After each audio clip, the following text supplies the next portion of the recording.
계속해서 지금 창세기 강해를 하면서 이제 여섯째 날 그러면서 요한복음에 대해서 계속해서 말씀을 드리고 있습니다.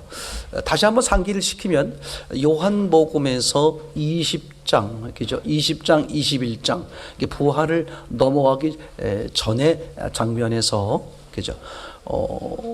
예수님이 부활을 하셨고 그리고 숨어 있는 제자들에게 나타났죠. 그 후에 그 자리에 없었던 도마에게 나타나서 만져보게 하고 도마는 만져봤더니 믿음의 고백을 하게 됐고 예수님은 그 뒤통수에다 대고 뭐라 그랬습니까? 본고로 믿느냐? 보지 못하고 믿는 자가 복되다. 그러니까 보고 믿는 것은 절대 보게 안 된다. 괜한 말이 아니에요. 절대 안 된다면 안 되는 거예요. 왜 안 되느냐?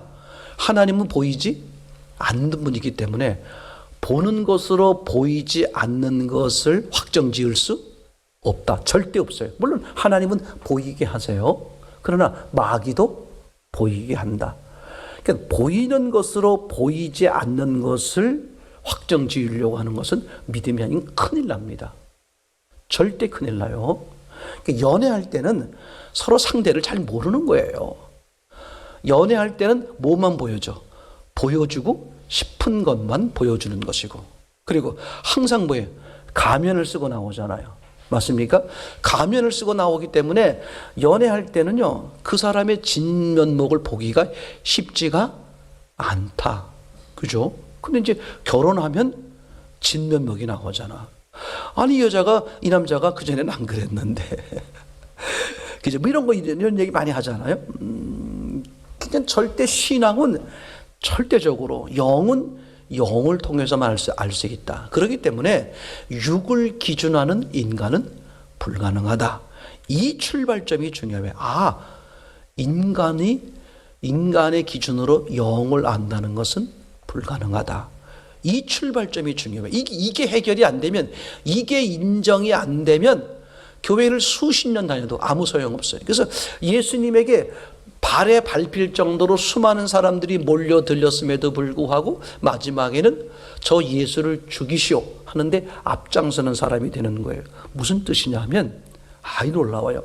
마태복음 7장에 등장하고 있는 것처럼 돼지, 그죠? 진주 이런 얘기 나오잖아요. 개, 토해낸 곳 이런 얘기 나오죠. 그러니까 못 알아보는 거에는 오히려 뭐가 된다? 해가 돼. 못 알아보는 건 줄 필요가 없는 거예요.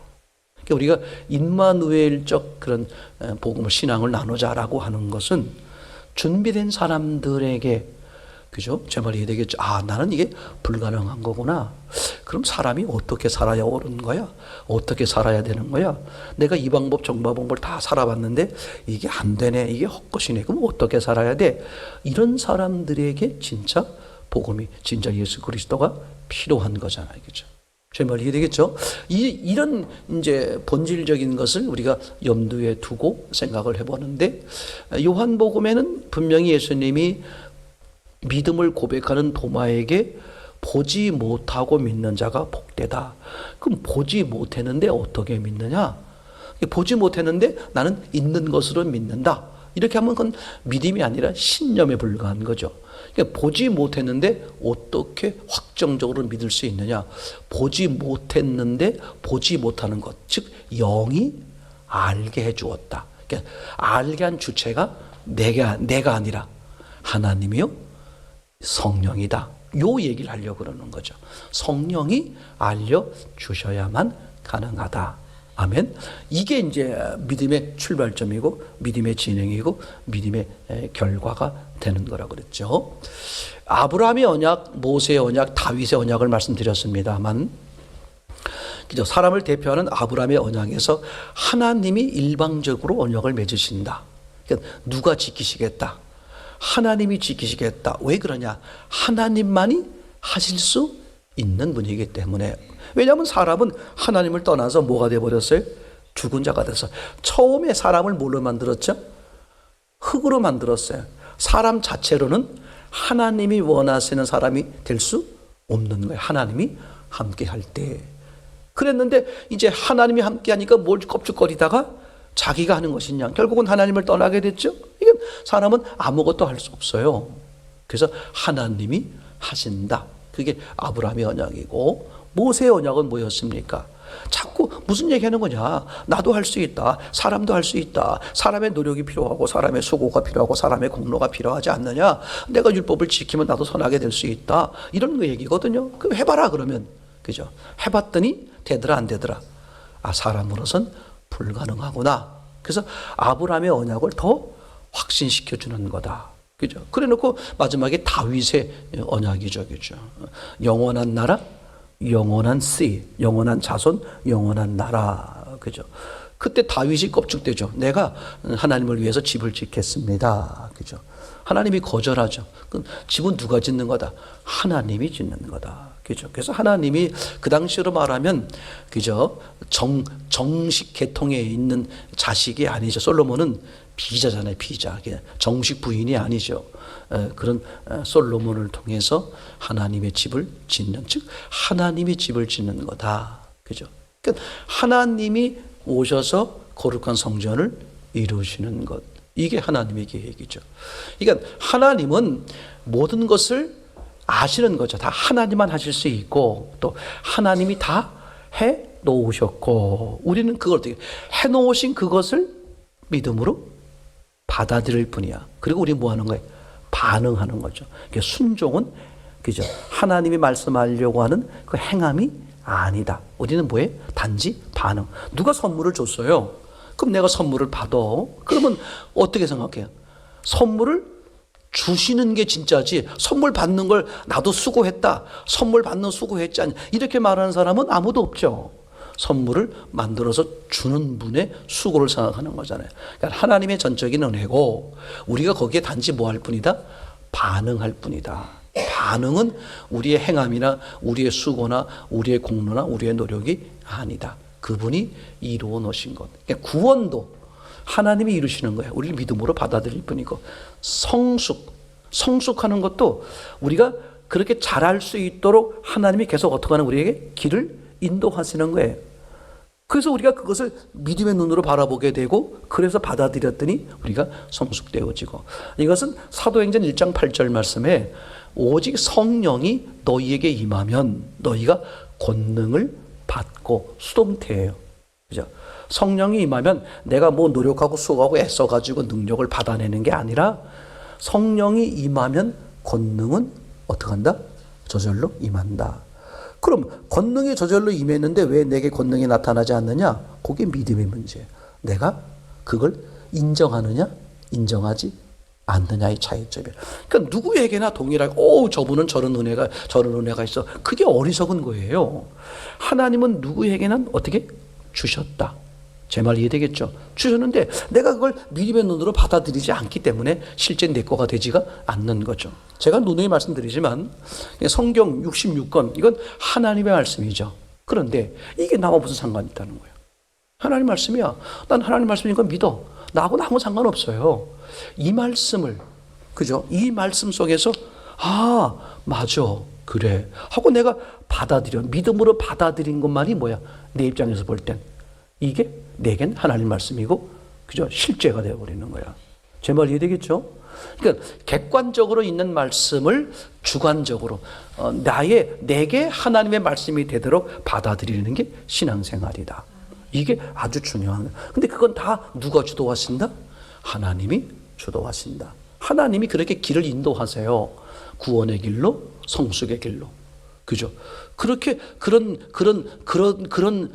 증거들, 그런 것들을 보여주시는 거야. 그걸 내가 믿음의 눈으로 바라보게 되고, 그걸 믿음으로 받아들였을 때 그게 실제 내 거가 되는 그런 얘기잖아요. 그래서 요한복음에 이제 그렇게 말씀하신 다음에 예수님이 뭐라고 말씀하시느냐? 그죠? 이제 요한을 통해서 하신 말씀, 이런 것들을 골라서 기록한 이유는 예수 그리스도를 통해서 이제 믿음이 생겨서 생명을 얻게 하려고 그러는 것이다. 그래서 요한복음은 그런 관점으로 보면 아주 대단히 중요하다 말씀을 드렸고요. 창세기 1장에서, 요한복음 1장에서 말씀이 있었고, 하나님과 함께 있었고, 말씀이 하나님이시고, 말씀이 이 땅에 빛으로 오셨고, 눈으로 드러나신 분이 예수 그리스도다. 그러니까 말씀이 예수 그리스도로 나타난 거죠. 예수 그리스도가 말씀이 아니라 정확히 말하면 말씀이 예수 그리스도로 나타난 거야. 그러니까 예수 그리스도의 어떤 모습도 그게 뭐다? 말씀이다. 주무시는 것도, 걸어가시는 것도, 글을 쓰시는 것도, 그죠? 숨을 내쉬는 것도, 말씀을 안 하는 것도 다 뭐다? 그게 말씀이다. 말씀 속에는 반드시 뭐가 있다? 하나님의 의도가 있다. 이제 그렇게 보는 거잖아요. 자, 그럼 지난 시간에 계속해서 보게 되면 이제 오병이어 사건을 지난 시간에 쭉 이어서 봤습니다. 요한복음 6장을 보게 되면 다른 복음서와 다르게 왜 예수님은 이 오병이어 사건을 요한복음에서는 누구한테 꼭 찍어 말했다? 빌립에게 찍어 말했다. 왜 빌립에게 말했을까? 빌립은 요한복음에 의하면 어떤 의미다? 성경을 통달하신 분이다.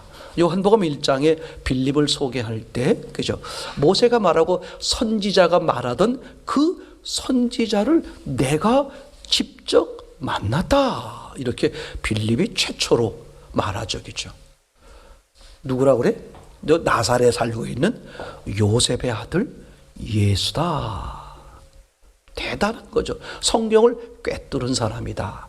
근데 예수님이 그 성경을 꿰뚫은 빌립에게 야, 이 사람들을 어떻게 먹이랴? 그랬더니 빌립이 대답하는 게 뭐였습니까? 아니 200데나리온이 있다고 한들 무슨 수로 다 먹이겠습니까? 그러게요. 못합니다. 이런 얘기가 되겠죠.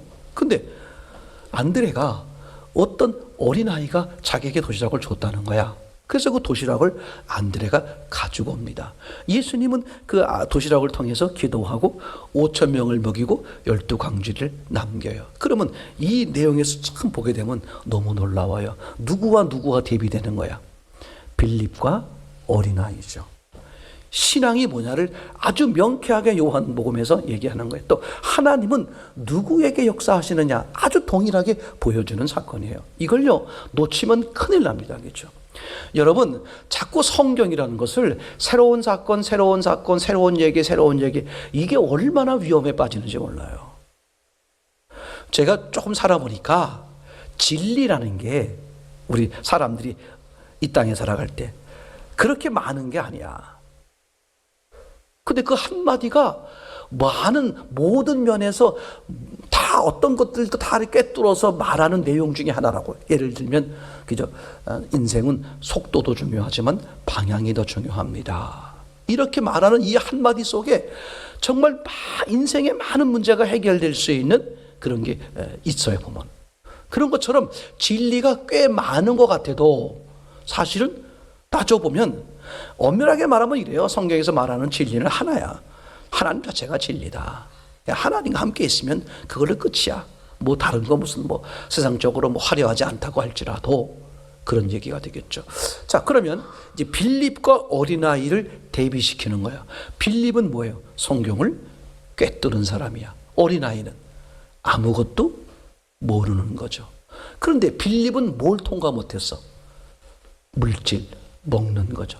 이걸 무슨 설명입니까? 성경을 꿰뚫어도 뭘 뚫지 못했어? 뭘 넘어서지 못했어요? 물질이요, 육의 문제를 넘어서지 못했어요. 근데 어린아이는 아무것도 모르는 것 같은데 뭘 넘어섰어? 그 광야에서 자기 도시락 싸온 그걸 포기해. 어린아이가, 그죠? 어린아이가 자기 먹을 걸 포기한다는 것은 제 말이 되나요? 자기 자신을 버리니. 이게 넘어선 거예요.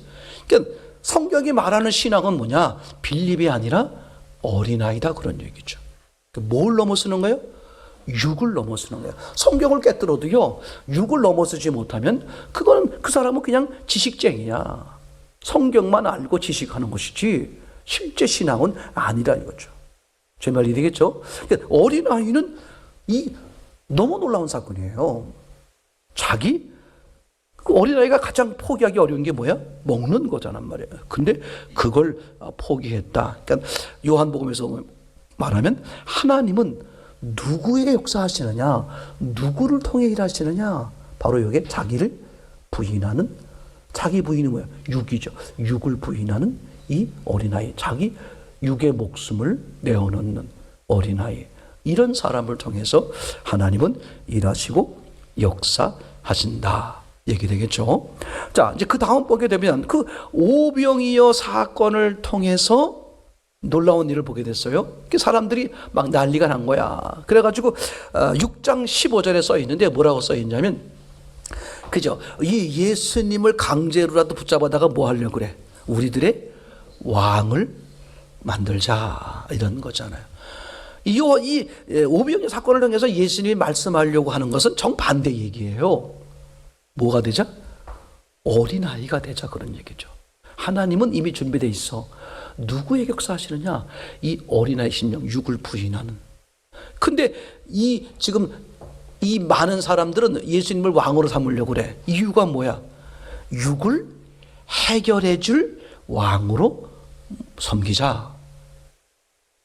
이게 똑같은 신앙사건, 똑같은 성경, 똑같은 주의 말씀을 봐도 정반대로 보는 거예요. 얼마나 심각한지 몰라요. 그러니까 교회에서 예배를 드리고 같이 말씀을 나누고 이래도 왜 신앙이 안 되느냐? 어떻게 들어? 다 정반대로. 어떻게 하면 내 자식이, 어떻게 하면 우리 살림이, 어떻게 하면 뭐가 육이 잘 되냐? 전부 그런 관점으로 보는 거야. 안 된다니까. 그걸 누구에게 맡겨? 예수님께 맡길 때 주님이 그때부터 일하시는 거예요. 아무것도 아닌 것 같죠? 그 일부러 보여주는 거야. 빌립은 성경을 꿰뚫었다. 근데 이 어린아이 앞에서 그냥 넘어지는 거예요. 자, 이제 그래서 15절에 왕을 삼으려고 하게 되겠죠. 그랬더니 예수님이 어떡합니까? 다 버리고 산으로 도망가 버리시는 거야. 그러니까 저들이 원하는 예수님과 예수님의 오심의 목적이 서로 다르기 때문에 이렇게 되겠죠. 이제 그러면서 제자들로 하여금 어떻게 됩니까? 6장 19절에 보면 제자들에게 이제 배를 태워서 바다로 내보내는 장면이 나오죠. 6장 19절을 같이 보겠습니다. 요한복음 6장 19절. 제자들이 노를 저어 10여리쯤 가다가 예수께서 바다 위로 걸어 배에 가까이 오심을 보고 두려워하거늘. 17절부터 16절. 저물매 제자들이 바다에 내려가서 배를 타고 바다를 건너 가버나움으로 가는데 이미 어두웠고 예수는 아직 그들에게 오시지 아니하셨더니. 그죠? 예수님은 아직 그들에게 왔다 안 왔다? 예, 이 제자들의 시각엔 안 온 거야. 그죠? 근데 요한복음 입장에서 보면 예수님이 누구라 그랬어요? 하나님 이야기죠. 그러니까 하나님의 시각에선 와 있는 거죠. 그러니까 중요한 게 뭐야? 하나님이 와 있어도 소용없어. 내가 믿음, 그죠? 그분이 나와 함께 하신다. 아니면 나를 떠났다. 그 차이야. 믿음의 차이란 말이에요. 자, 이제 그렇게 해서 결국은 어떻게 됐습니까? 이제 예수님이 시키는 대로 그냥 저녁에 급히 정리도 못하고 어떡합니까? 배를 타고 이제 바다로 나왔잖아요. 그죠? 근데 무슨 일이 벌어졌느냐? 18절에 큰 바람이 불어 파도가 일어나서 어떻게 됐습니까? 이제 배가 다 깨지는 상황이 된 거예요. 잘 들으세요. 제자들이 한 게 뭐밖에 없어? 예수님이 시키는 대로 어떻게 배를 타고 나갔을 뿐이야. 잘 들으세요. 순종해도 고난이 있는 거야. 이거 아셔야 돼. 우리가 예수 믿으면 모든 게 다 잘 되고 거짓말이에요. 예수 믿어도 그죠? 문제가 있는 건 있어. 없을 수도 있지만 얼마든지 많은 일들이 생겨. 근데 예수님 만나기 전과 예수님 만난 후에 그 문제를 대하는 태도가 달라지는 거예요. 이제 주인이 내가 아니라 예수님이기 때문에 이게 완전히 달라집니다. 예수 믿으면 탄탄대로 아무것도 안 생기고 늘 그냥 그건 거짓말이라고 그랬죠. 절대 그렇지 않습니다. 육체가 있는 한 예수님을 만나도 어떻게 돼? 많은 일들이 생긴다 안 생긴다? 생긴다. 근데 달라요. 자, 여기 보세요. 지금 이제 예수님이 시키는 대로 어떻게 돼요? 아니 지금 막 이게 막 한 2만 명 정도가 모였으니까 얼마나 혼잡해. 그럼 다 이게 정리하고 다 이 사람들 다 보내고 정리한 다음에 우리가 배 타고 갈게요. 그랬더니 예수님이 안 돼. 야야 빨리 가. 왜 그래? 예수님은 왜 빨리 이들을 배 태워 보냈습니까? 예수님을 붙잡아서 왕 삼으려고 하는 저들의 잘못된 신앙관에서 뭐 하려고? 떼어놓으려고. 그러니까 예수님이 더 중요한 건 이 질서의 문제예요. 무슨 뭐 이런 게 문제가 아니라 뭐의 문제야? 이 신앙의 문제란 말이에요. 오직 예수님의 관심은 신앙의 문제, 영의 관심이에요. 그런 게 문제가 아니다 지금.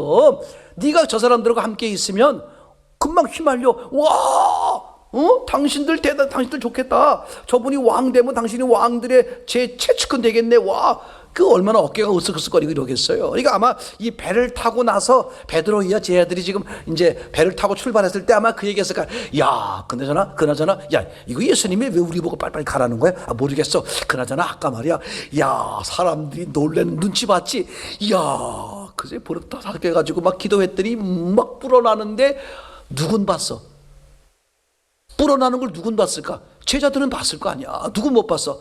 50명씩 앉아있는 저 사람들은 못 봤지만 어디 공장에서 주문해서 가져오나? 그럴지 모르겠지만 지금 누구는 알아? 이 제자들은 지금 막 여기서 막 분명히 요만한 데서 5개밖에 없었는데 거기서 막 나오는 샘물 섞듯이 그냥 떡이 빵이 막 고기가 막 나오는 거야. 그러니 제자들이 얼마나 지금 막 붕 떴겠어. 그런데다가 저들이 툭 건드리는 거야. 마귀가 그런 거거든요. 툭 건드려. 야, 네가 말이야. 네가 야 이런 거거든. 그래서 예수님 어떻게? 그것으로부터 차단시키기 위해서 제자들을 재빨리 어떻게? 그것을 띄어냈다. 맞죠?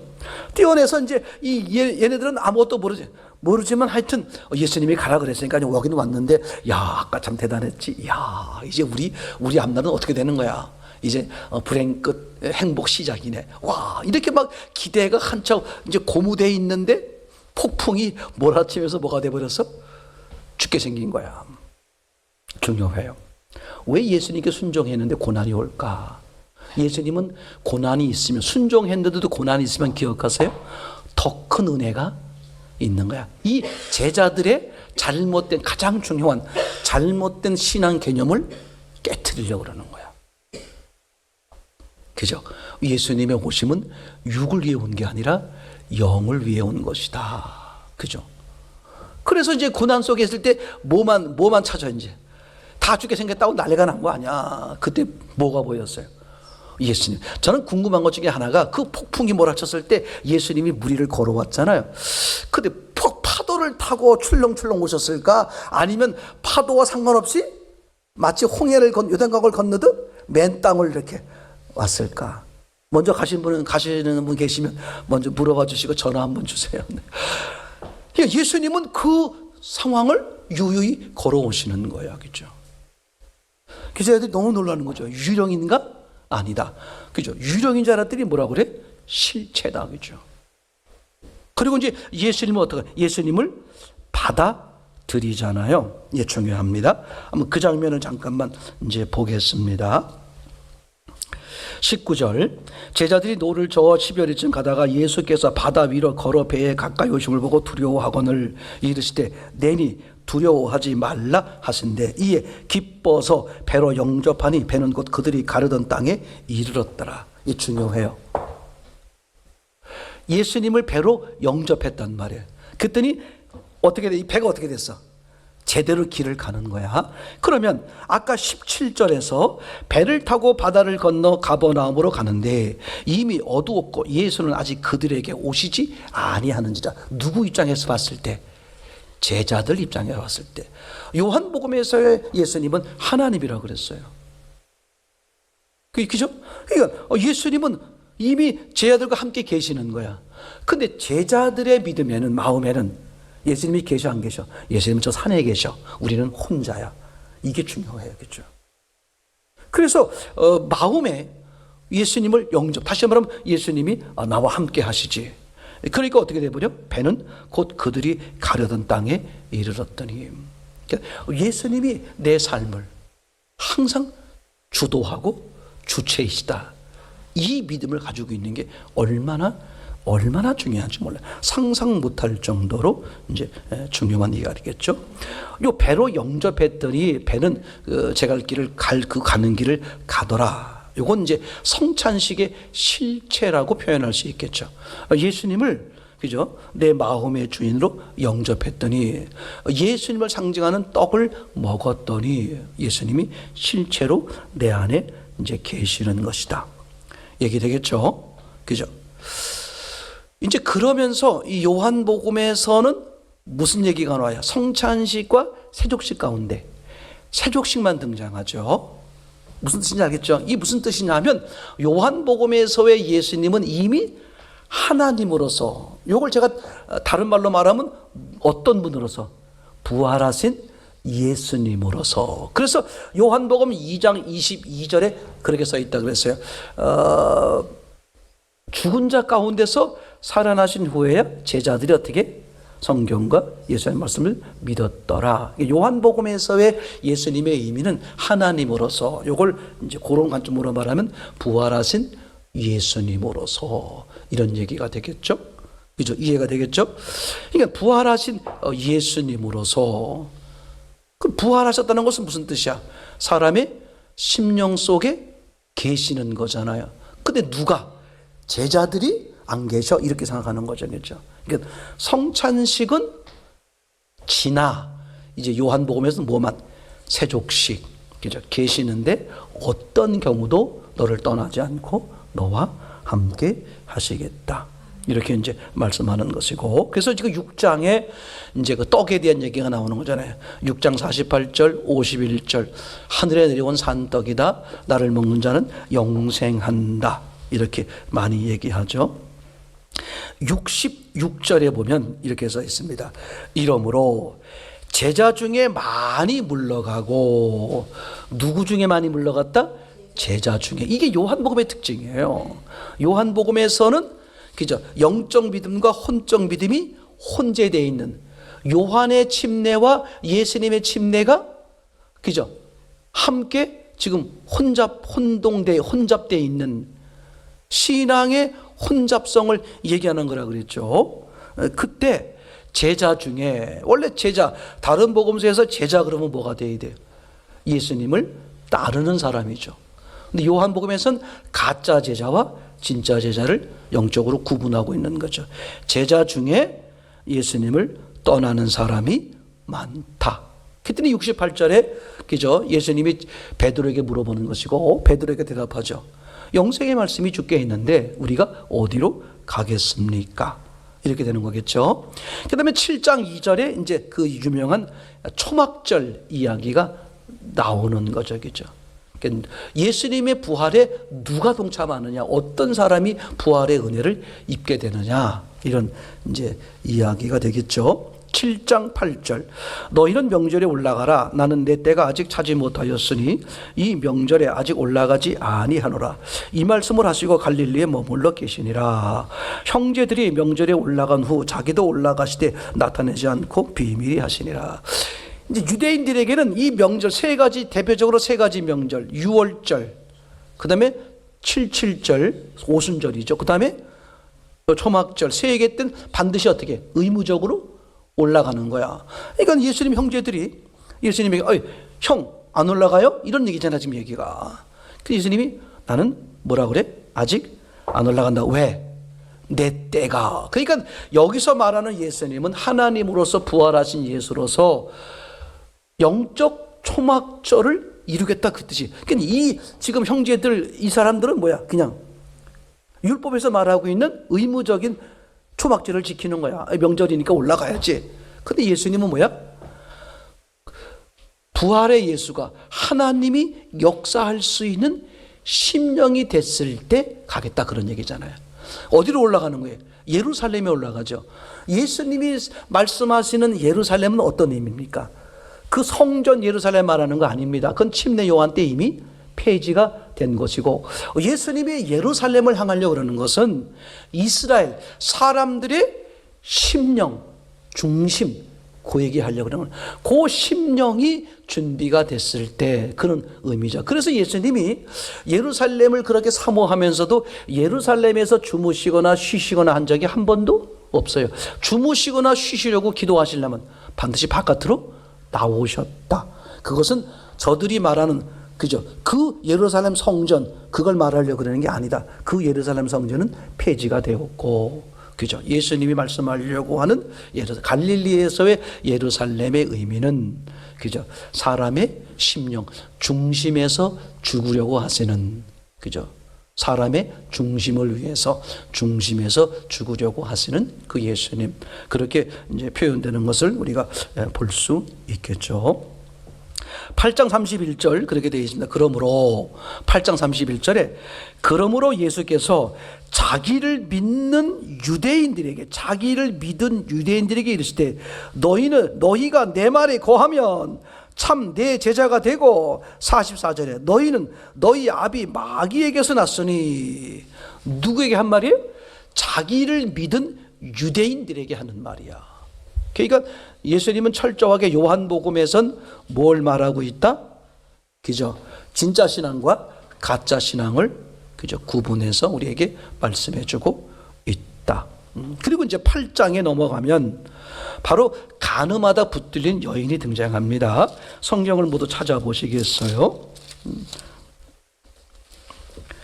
8장 1절 예수는 감난산으로 가시니라. 아침에 다시 성전으로 들어오시니 백성이 다 나오는지라 앉으사 그들을 가르치시더니, 그죠? 요한복음에서는 예수님이 예루살렘에 어떻게 돼요? 몇 번 왔다 갔다 하시죠. 다른 복음서에서는 예수님이 예루살렘에 한 번 가시는 거야. 갈릴리에서 활동하시다가 점점 예루살렘으로 오셔서 결국은 예루살렘에 입성하신 후에 죽으시는 거잖아요. 그죠? 요한복음은 하나님으로서 이미 부활하신 예수님으로서 예루살렘을 왔다 갔다 한다는 의미는 어떤 의미가 되냐? 사람의 중심, 사람의 심령 속에 언제든지 오실 수 있는 분으로 이미 준비가 되어 있는 거죠. 이제 그 점이 완전하게 다릅니다. 이제 그러면서 이 8장 1절을 예수는 할 때 그 앞에 53절 다 각각 집으로 돌아가고 이렇게 돼 있죠. 그 앞에 대각선, 이렇게 대각선 대가로가 있죠. 대가로가 시작돼서 대가로가 어디 끝나느냐? 11절에서 대가로가 끝납니다. 그죠? 그럼 이 대가로가 왜 있느냐?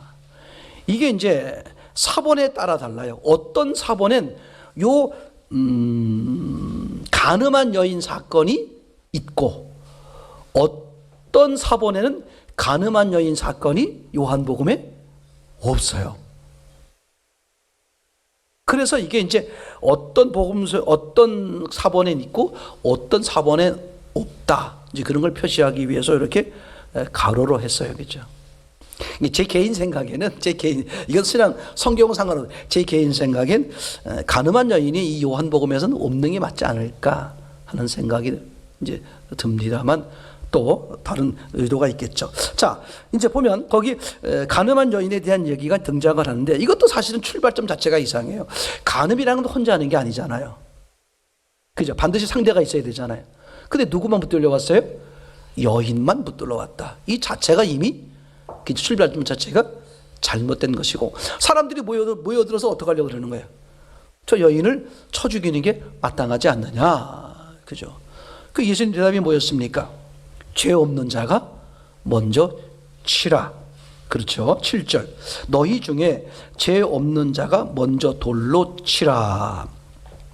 9절 이 말씀을 듣고 양심의 가책을 느낀 어른으로 시작하여, 그죠? 어른부터 어른부터 떠나는 거야. 왜? 오래 살수록 어떻게 돼? 죄가 많은 거죠. 권사님들이 죄가 많은 거야.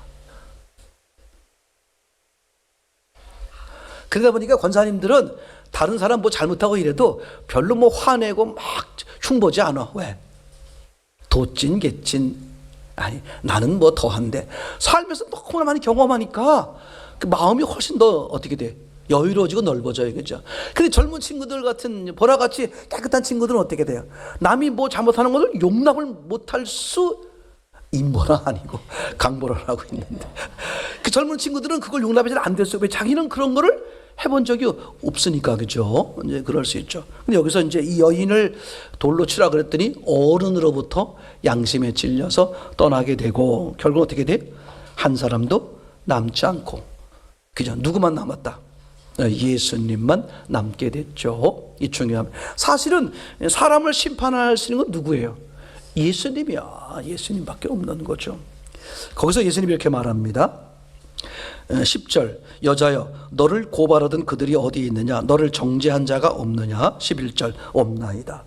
예수님 말씀하십니다. 나도 너를 정죄하지 아니하노니 가서 다시는 죄를 범하지 말라. 이거는 저 앞에서 등장하는 38년 된 병자에게 이야기한 것과 같은 맥락의 이야기죠.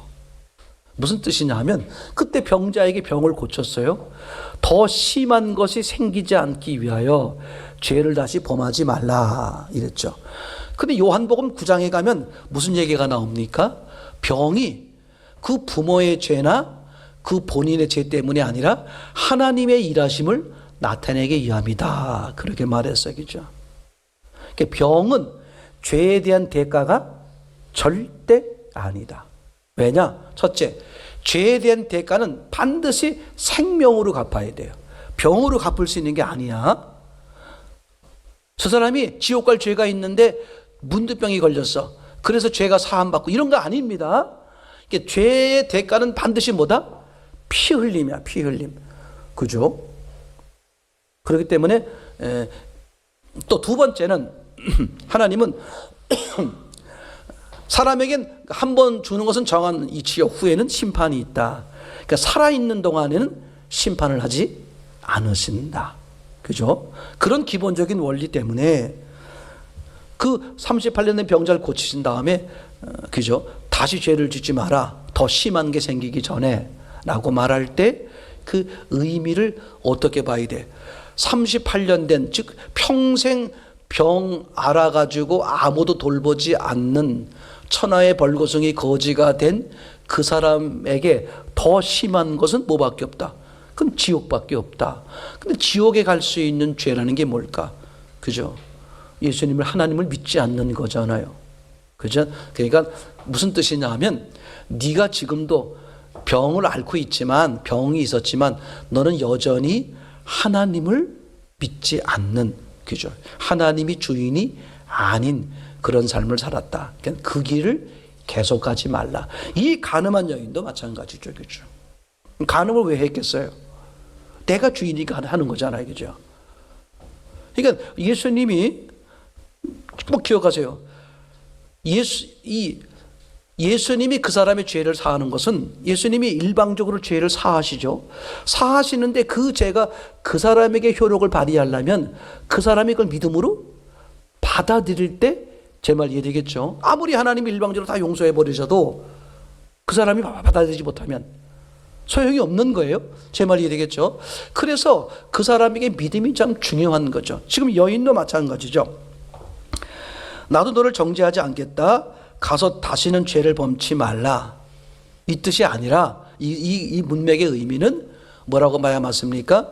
지금 너는 여전히 죄의 길에 있다. 그 죄의 길에서 돌아서라. 계속 죄의 길을 가지 마라. 그런 뜻으로 봐야만 전체적으로 그죠? 문맥에 이상이 없을 수 있다. 자, 이제 그 다음에 9장 1절 대한 이야기입니다. 나면서 소경된 자, 요 앞부분은 조금 보셔야 될 것 같아요. 9장 1절, 예수께서 길을 가실 때에 날 때부터 맹인된 사람을 보신지라. 제자들이 물어 이르되 랍비여, 이 사람이 맹인으로 된 것이 누구의 죄로 인함입니까? 자기이니까 그의 부모이니까? 예수께서 대답하실 때 이 사람이나 그 부모의 죄로 인한 것이 아니라 그에게서 하나님이 하시는 일을 나타내고자 하심이라. 지금 이 맹인을 바라보는 예수님의 시각과 제자의 시각은 정반대예요. 제자들의 시각은 뭐였습니까? 일단 병은 죄 때문이다.